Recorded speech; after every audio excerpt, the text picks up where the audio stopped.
কি গো গিন্নি, কি করছো তুমি? দেখো, ক্ষেত থেকে কতগুলো বেগুন তুলে নিয়ে এসেছি। ওরে বাবা, এতগুলো বেগুন দিয়ে কি হবে? এতগুলো বেগুন তুলে নিয়ে আসলে কেন?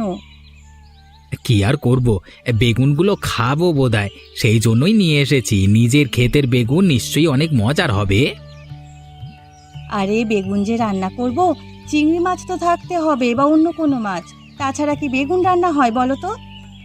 আরে না না, কিছুই লাগবে না। এই বেগুনগুলো তোমাকে রান্না করতে হবে না। অন্যভাবে বেগুনগুলো ভর্তা করবে, তারপর ভাত খাবো।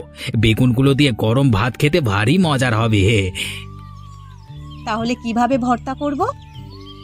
এগুলো তুমি পোড়া দাও, পোড়া দিয়ে ভর্তা করবে। আমি নদীতে গোসল সেরে আসি, তারপর ভাত খাবো। কই গো গিন্নি, কোথায় তুমি? কখন গোসল সেরে আমি এখানে এসে ভাত খাওয়ার জন্য বসে আছি। তোমার কি এখনো হয়নি? তাড়াতাড়ি আসো না। এ কি, তোমাকে না বেগুন দিলাম ভর্তা করবার জন্য, তুমি যে খালি হাতে এখানে চলে এলে। তা বেগুন ভর্তা কই, নিয়ে আসো। বেগুন ভর্তা দিয়ে ভাত খাবো। তোমাকে কি বলি, এখনো খালি হাতে এখানে এসে দাঁড়িয়ে আছো যে? এদিকে একটা বিশাল বড় কাণ্ড ঘটে গেছে, তোমাকে যে কিভাবে বলি। কি বিশাল বড় ঘটনা ঘটেছে, বলো শুনি।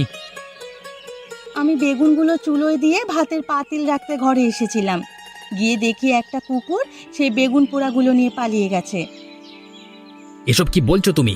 কুকুর আবার বেগুন খায় নাকি? নিশ্চয়ই তুমি মিথ্যে বলছো, অন্য কোনো কারণ হয়েছে।